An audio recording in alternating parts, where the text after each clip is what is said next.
Hello students, in this video let us continue with the gateways, which I had already started and discussed some of the points in the previous video.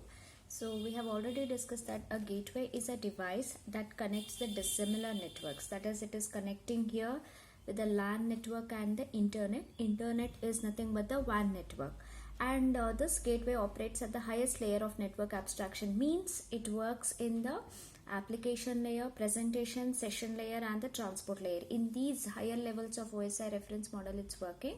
That's the reason it's been called as it is working in the highest layer of network abstraction.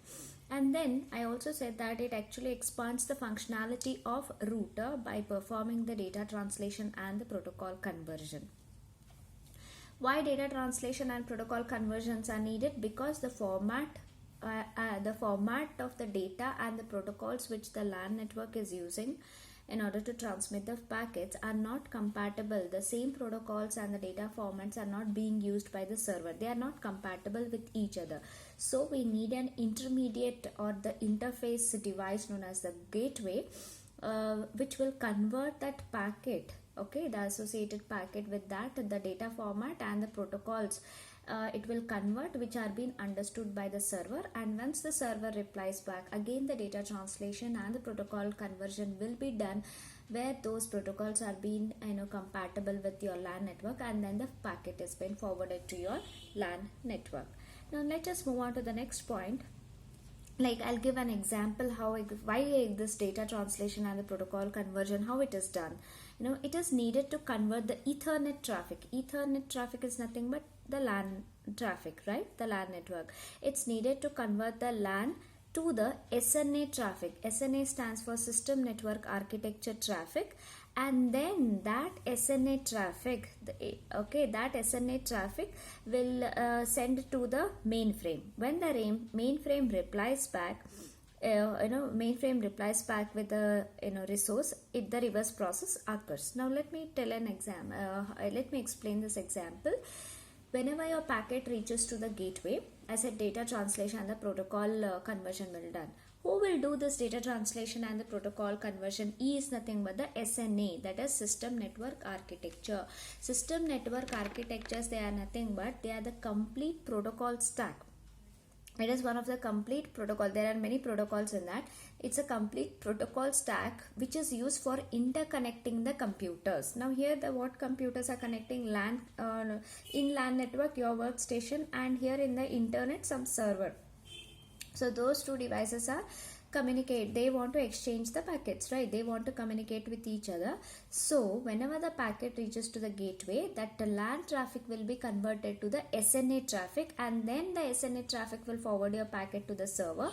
Server one replies back, that will be in some different format where the SNA will reconvert into that, performs the data translation and then forward to the LAN architecture. So this SNA is nothing but it actually describes the formats and the protocols that is needed for the interconnecting. It is a complete protocol stack which describes the formats and the protocols needed for the interconnecting, so that the gateway can perform the data translation and the protocol conversion to make the two different computers or two dissimilar networks to communicate with each other. Now this gateway actually acts as a node onto the network. Now this gateway is also being connected to one of the network. It actually serves as act as an entrance to the another network. See, whenever your packets are moving in and out of your LAN network, isn't it this gateway is acting as an entrance? Even though whenever it is communicating with the server, this gateway is acting as an entrance or the entrance, and it serves the packets to pass from in and out of the network. Now this gateways, they are being used in this gateway will be serving its functionality in home also and in enterprises. Enterprises in the sense organizations or any offices, or okay. So this gateway's functionalities are being used at the homes also, at the enterprises also, At home, this gateway will act as an ISP, that is internet service provider, that helps the customers to connect to the internet. Okay, like without this gateway, the gateway actually nothing but whatever the router is performing, the same functionality will be done by the gateway, but some additional functionality will be performed by the gateway. So what it is, that is because this gateway will act as an ISP. ISP is internet service provider. It is an organization that provides an internet access to the customers or any companies or home or something like that.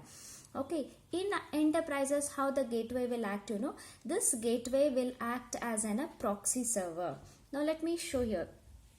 There are two different LAN networks here. Okay, so these are the server will be in the WAN network. If they have to communicate with each other directly, it cannot. Your data has to go to the gateway first. Okay, in gateway there is an SNA traffic. That LAN network will be converted to the SNA will forward your packet to the server will in turn send the packet to the gateway. SNA traffic will again convert the data which is compatible and then forward. Okay, so in enterprises, this gateway acts as a proxy server. Proxy server is what? It's a machine that acts like a server but not an actual server. Say, whenever you make a request for the facebook.com or something, your data packet will not directly go to the server. Okay, instead it will go to the proxy server. In proxy server, most of the commonly used websites data will be stored in the proxy server. Okay, in order to hide the actual IP address of the servers, we are using the proxy server. They are nothing but they will actually serve all the users. Okay, why we need to hide the IP address of the server, why we have to make use of the proxy server, is because there will be certain hackers and all over the internet. They will try to hack the IP address. They will try to hack the servers.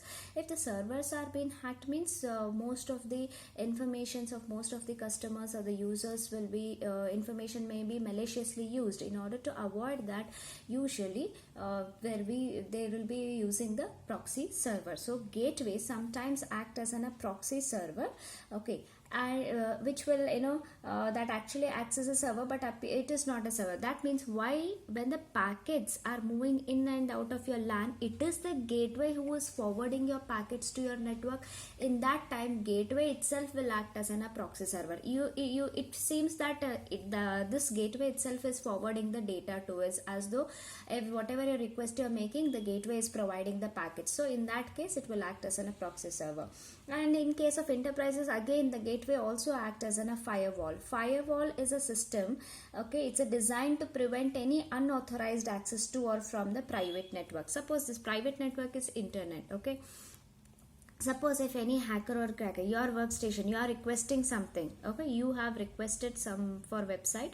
Okay, there may be hacker. Along with the original packet, hacker may try to send his own packet. Okay, unauthorized, malicious kind of packet. So when that packet arrives to this gateway, which is acting as firewall, now it will examine for the source and the destination IP address. When the source address, it finds that it is maybe some other which is unwanted, or if it is a span or something, this gateway will restrict. It will never allow that packet to cross your network, and it will never allow that packet to enter into your network and reach to the destination. In that case, the gateway also acts as a proxy firewall.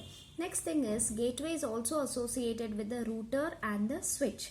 Now why the gateway is associated with the router is because this gateway is using here, okay, it is using the headers. Okay, gateway makes use of the headers and forwarding tables to determine where the packets are to be sent. You can see here, you think that this is your mobile station or this is your mobile phone which you are requesting some maybe Facebook, and here is the internet. So if at all, if I am using only one router, directly your packet will go to the nearest router. Nearest, if it is directly connected to the internet, then destination computer system, then it will fetch the data and send the reply back to you. But internet or the WAN is such a big okay, your server is not nearby to you, so there will be many routers. So your request will first go to the nearest router. If is not able to identify the destination IP address, again the nearest router may send the data to the next nearest router. If is directly connected to the destination, it will forward. Otherwise it will send the data to the next nearest to next nearest. Maybe this router is have connected to the destination. Here it is shown, so this may send to this may send to this. So here you can see it is gateway router. That means this gateway, it is okay, this router has been connected to the destination internet router. So it may give that information packet to this router. Again this router may connect to the destination, and it may fetch the Facebook website and forward back to back, and again it will hand over to the destination. Okay, in that case the gateway, now what it is doing, it is acting as a router, because which is using the header in the sense the headers are there in the packet, which consist of the source and the destination IP address and the actual data to be sent. And it also consisting of the forwarding tables. How the routers will get to know I have to forward the data to the next this router only, as I have already discussed this point in the routers video. Okay, based upon forwarding tables, they will determine the shortest path to reach to the destination. And then these gateway are also associated switch, I said, because the switch provides the actual path for the packets to in and out of the gateway. By switch decides on which port the data should be forwarded. I have already shown this in the case of switch when I had discussed. In a device there will be like this ports, okay, like 1 2 3 4 5 6 6 like this ports will be there. Whenever the data arrives to your switch and all, switch will decide what port, through which port the data has to be sent to the destination. Suppose if a switch is there, here I'll show you. Yeah, this switch is connected to 1 2 3 4 5. Your packets may come from the gateway and it may reach to the switch. So in switch 5 systems are there, 5 systems are there. Here maybe your third is your destination. Then it should not make your data packets available to all the computer system, isn't it? It should go to the third port only. From third port only it should go to your particular destination in order to provide the security. Like that, the switch, it is associated with the switch because it also decides the from which port the data has to forward it to the destination. And this gateways can be implemented both on software as well as the hardware, or it might be the combination of the both. That means in a router itself we can implement the gateway functionalities also. Maybe in the hardware device also we can implement, or maybe both the combination of the hardware and the software. So this is all about the gateway. You should know about what exactly the gateway is, how the communication takes place in the gateway. In-home gateway actually act as an internet service provider. In offices or the enterprises, gateway act as a proxy server. It also act as a firewall. Okay, how the gateways were associated with the router. If it is associated with the router, how it is by making use of headers and forwarding tables, how it is transmitting the packets. It is associated with the switch. Why? Because switch decides on which port the data has to move in and out of your network. So all these points you should be able to be aware of. And gateway is very important as exam point of view. Here 1 marks questions are important, like what is proxy server, what is firewall and all. So clearly listen to the video. Okay, I hope gateway is very much clear to all. Now let us move on to the next topic, that is wireless versus mobile computing. Okay, so here the terms mobile and wireless are often used interchangeably. You may say that mobiles are all wireless devices, but in reality they're quite different concepts. Wireless versus mobile computing. How exactly the wireless, which are the wireless devices? Okay, what makes the wireless devices different from the mobile system? Okay, so wireless actually refers to the method of transferring the information between a computing device such as PDA, personal data assistant, and a data source called as the database servers without having the physical connection. Now I can say, for an example, the wireless may be the router. Okay, what is the method of transferring the information? It is a kind of a device that helps you to transfer the message or the information between a computing device such as PDA, that means personal data assistant, maybe your laptop, your computer system. Okay, it will allow to transfer the data from the laptop or your computer system to a data source called as the server, database server. That means maybe the mainframe computer, but without having a physical connection. That means this is a router. Wirelessly, this device, router is a wireless device that helping you to connect between the PDA and the server. Okay, PDA and the server. See here, this is your PDA and this is somewhere here server is there. The wireless device, router is a device, it's a wireless device that helping you to transfer the message or the information to the data source server without having a physical connection. Means the data whatever you are sending is in terms of wireless. Now this kind of a devices we can say as a wireless devices. For example, I can give as the router. And wireless communication is simply a data communication without the use of physical connectivity. Means wireless those are the devices which don't use the physical connectivity. Physical connectivity means the one which makes use of the cables. Like we are not using, whenever I use the router, whenever I use the like gateways and all, we are not using any cables at all. Okay, so without having physical connectivity, they are able to transfer the data. And not all wireless communication technologies are mobiles. See here, this is wireless communication technology. They are not at all the mobiles. So not all wireless communication technologies are mobiles. So what is the on the other hand, then what are these mobiles are? Okay, you don't worry about what is this GSM and CDMA. Just for your reference, I'm showing these handsets.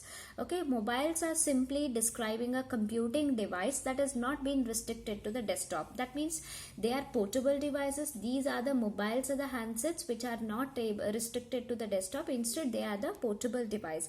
A mobile device may be a PDA. Again, it might be a laptop because it's a portable device. It might be a tablet. Okay, like tablet, it might be in your mobile phones itself, a small cell phone or a web phone. It might be a laptop, computer, or any other devices that allows the user to complete the computing task without being tethered. Without being tethered means without being too connected to the network every time. Okay, that means mobile is a computing device. That means computing device in the sense the performing device. It's a performing device which is not restricted to the desktop. It might be any cell phones or any laptops or anything which is movable. Okay, that allows the user to perform any task on the device without being connected to the network all the time. Tethered means connecting to the network. Without being tethered means without connecting to the network all the time. For an example, if you want to play any movie which is already been downloaded in your mobile phones, you don't, whenever you are playing a movie or whenever you are playing an offline games in your mobile handsets, do you need to be connected to the network? No, right? Only when you make a phone call or only when you send and receive the data over the internet, okay, then only you'll be able to have the network connection. That time you need it. Then mobile computing does not necessarily require wireless communication, because it may require communication, it may not require the communication between devices at all. See, it's not that every time it should have wireless communication, because every time it is not communicating with all the devices. It is not communicating with all the devices. Only when you get a phone calls, only when you have to send your data to some other devices, then only it requires the wireless communication. Otherwise it is not needed to be every time have to have the wireless communication. Okay, then wireless communication. Now next point is regarding wireless communication. Wireless communication is just the data communication without the use of landlines. Means without the using landlines in the sense cables, without having any kind of cables. This may involve cellular telephone, that is a two-way radio. Then if they are not using the landlines or the cables, means then what they are using is, they may involve cellular telephone. Cellular telephone in the sense I told, many networks are interconnected with each other, where the last network is wirelessly connected and then transferring the packets out of that network. Then I can say it's a cellular network. Okay, here in case of wireless, the communication may be between the two-way radio by using the radio signals, it might be by using the fixed wireless connection like microwaves, it might be using the communication may take place between by using laser or satellite communication. Okay, wireless communication, they don't make use of the landline phone, instead they may use the radio waves, microwaves, laser or the satellite communication. Hence, if they are using these radio microwave and all, their computing devices mean this wireless device, it is to be continuously connected to the base network, isn't it?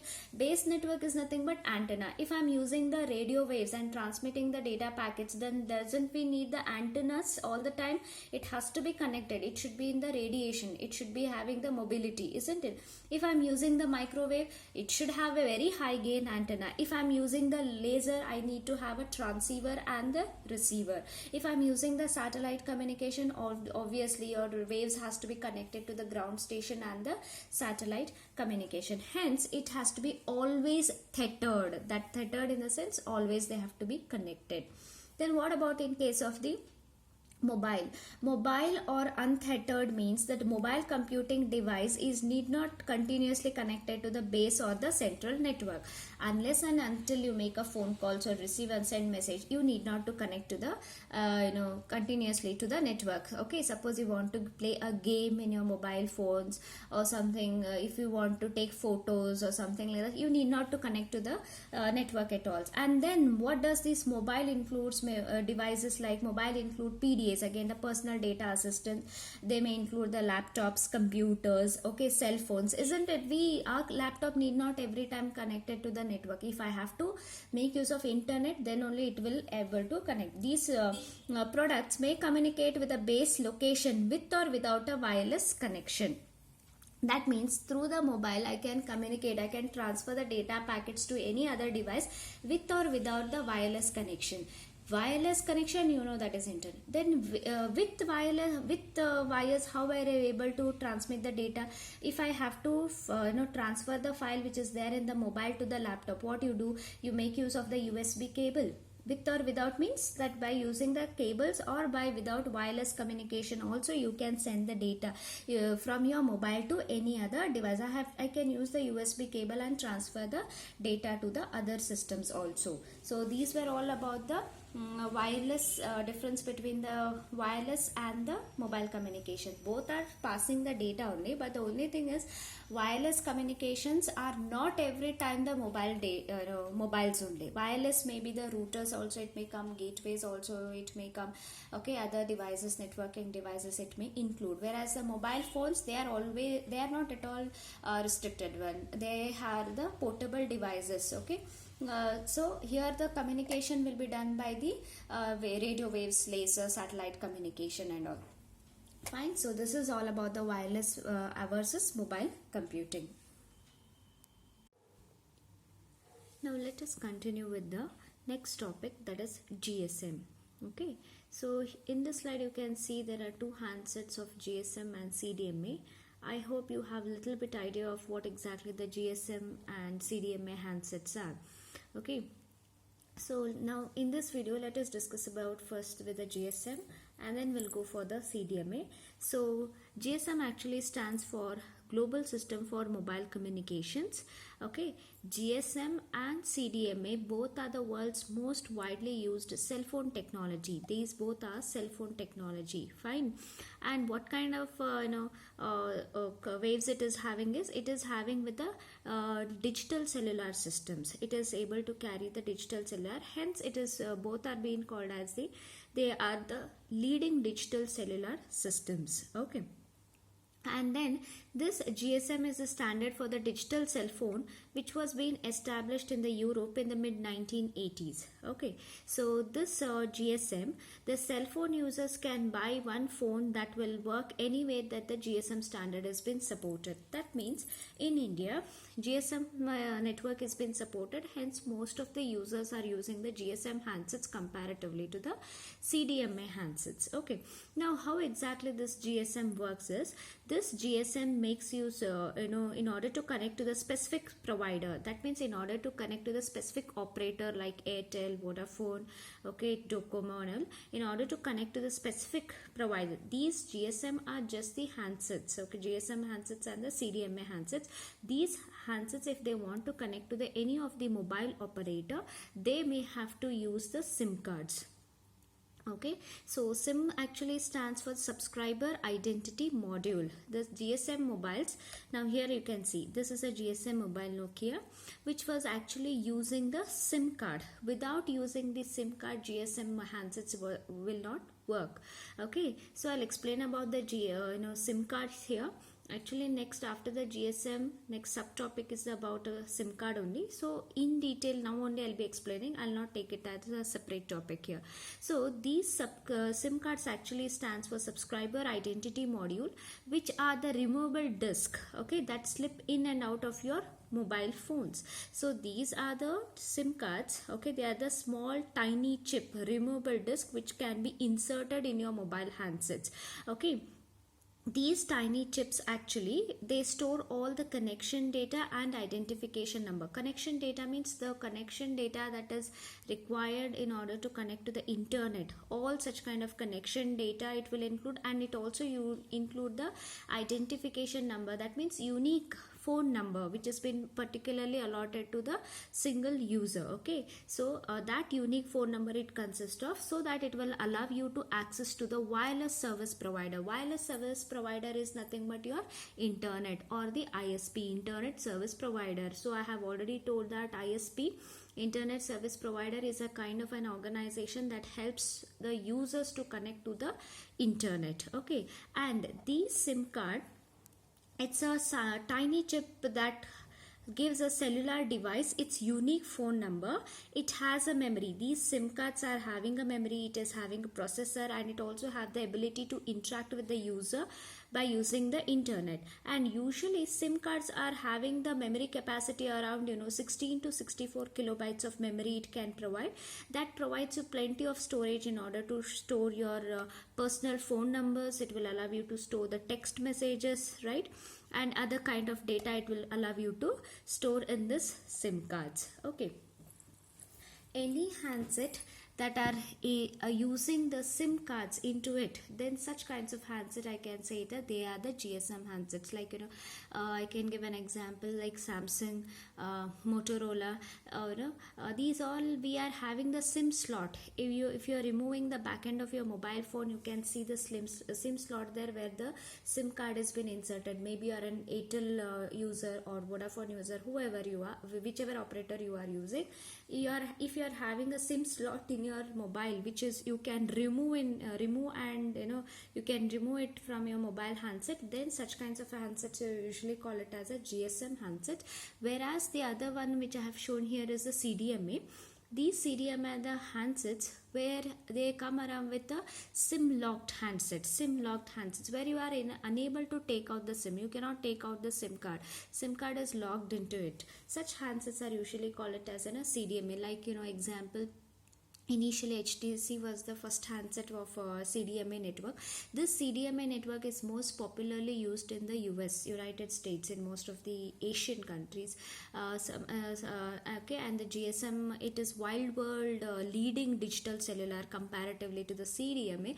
Why? Because the advantage of GSM is that if you are a Airtel user and if you want to switch to the Vodafone, easily you can just remove the Airtel SIM card from your mobile handset and insert the Vodafone SIM card into it. Directly your phone, you are being connected to the new operator. So easily you can change the operator. You need not to change the handset if you want to get to connected to the some other different operator. So that is why GSM is more widely used. Whereas CDMA, if you want to get connected to some other operator, you have to change your handsets itself, like HTC, like Carbon mobiles, okay, Micromax and all. They all come with a built-in SIM cards within it. Such handsets are said to be as a CDMA. I hope you'll be able to make out the difference. Now in India, GSM network is most popular comparatively to the CDMA. Okay, now let us see how exactly the GSM is working, what technology that GSM is using in order to deliver the digital data to mobile services to the users. So this GSM is making use of a narrow band called as the time division multiple access, that is TDMA. Now what is this narrow band? Narrow band is nothing but it's a channel. This is a band, okay, this is a channel or the narrow band. I can also say these are the images which I'm showing you all for your understanding purpose. These are all not there, but certain points are there where if I just tell you, you may not clearly understand. So with this kinds of images I'm making you to understand. So GSM is using a narrow band. Now I can say this is a channel, this I can say as a band. Within this frequency band your data is been transferring. So GSM is using a narrow band called as time division multiple access, that is TDMA. Don't look at this is different one. I just wanted to show here as this as a channel here, okay. So this is that channel, okay. So it is using such TDMA which allows 8 simultaneous calls on the same radio frequency. That means that frequency which I was showing you the previously, that complete entire channel can be divided into 8 simultaneous calls. That means see here, this is a frequency of 200 kilohertz, okay. This is the same radio frequency. That frequency is divided into 8 time slots. That means simultaneously 8 users can be allocated the calls. This is user 1, this is user 1, this is user 2, 3, 4, 5, sorry, from 0 it's starting. So 1, 2, 3, 4, 5, 6, 7, 8, up to 8 users simultaneously can make use of same radio frequency in order to have the, in order to use the phone calls or any kind of data services, okay. And this TDMA is a technology for delivering the digital wireless service using time division multiplexing. Now how exactly this TDMA is dividing this frequency into 8 time slots? It's all because of the one more technology known as TDM, that is time division multiplexing. It is time division multiplexing is nothing but it's a technique for combining several low rate channels into one high rate channel. That means here you can see there are so many low rated channels. These are the different users on the sender side, okay. When these are all low rated channels, these are all low rated channels, they will be combined and they will be made to send in a TDMA, that is a TDMA narrow band, and they will be multiplexed into a high rate frequency, and then they will be forwarded at the receiving end. What happens at the antenna, this is a demultiplexing happens at the antenna. At the receiving end again, that it will be decoded, and then further see here, gray color data has been sent by the sender. At the receiver side, first user will receive the same data, second one has sent this, the second one user at the receiving also end receives the same kind of data. Like this, your entire channel will be divided into 8 slots and 8 simultaneously calls they can make by using the time division multiplexing, which is a technology for delivering the digital wireless service using the time division multiplexing. And what is this time division multiplexing? This time division multiplexing, it is a technique for combining those all several low rate channels into the high rate one. It will give the more bandwidth in order to send your data packets very fast. Now this TDMA actually works by dividing the entire radio frequency into 8 time slot and then allocate those slots to the multiple calls. Now you can say this is completely one radio signal, so therein it is allocating for the 8 users. See, this is first, now right now in this slide 8 users are not there. So in that case what happened, user 1 is allotted this time slot, user 2 is allotted this time, user 3, user 4, like this. After next will remain blank. So users 1 still wants to send his data, then the next available slot will be allotted to the user. So depending upon the time slot, the users will be allotted to in order to send their data further. Now here I can say simultaneously 2 people are sending, they are making use of the same radio frequency channel in order to send their data. How they are sending, you see, this is the first user who is sending the message known as hi, hence it is this is an analog signal. So your phone always have the analog signal, but in your GSM cell there is a device which will convert those analog into the digital form. That does the GSM network does that. So this analog signal, hi, it has been color coding here, it is given in pink, this person, second person, go, both are using the same channel. You can see this is user second, this is packet is user first packet is. So your high is being divided into packets, one is known as H and the other one is I. Here also the entire data is message is been divided into two packets, one as G and one as O. Like this, when they mix and when the both the signals are being combined and they are being sent in a channel, this technique is nothing but TDMA. Okay, this technique is telling.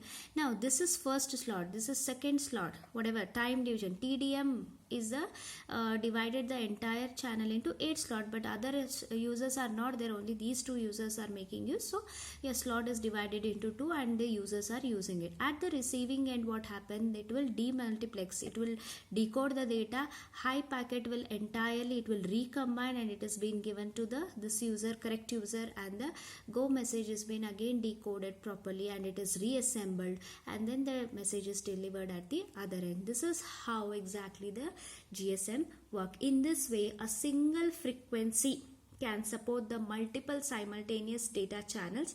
Usually this GSM actually operates in 900 megahertz to 1800 megahertz frequency bands. It will operate within that frequency range to almost of the all the users. It will allow to make a data service or it will allow to make the phone calls. But as the latest, it is working up to 1900 megahertz also, and the data transfer rate in case of GSM is nothing but 14.4 kilobits per second data transfer rate is there. So here you see, maybe the first slot 200 kilohertz first user is done. Okay, after that second time what happened, second radio signal, like that many data channels will be there. Second slot again with a new 8 users it will allocate. See, channel could support only for 8 active users. Okay, there will be, see, all the people at the simultaneous, they don't make phone calls, no, accordingly depending upon the situation they make phone calls. Okay, and then see here, by using single frequency, so many users can send and receive the data. This is nothing but time division multiplexing. Depending upon the time slots, the users have been allocated the channel. So this GSM data transfer rate is about 14.4 kilobits per second. So this is all about the GSM. So in our next video we will discuss clearly about the CDMA. Okay, so watch the video properly. I hope all the concepts are very much clear to you all.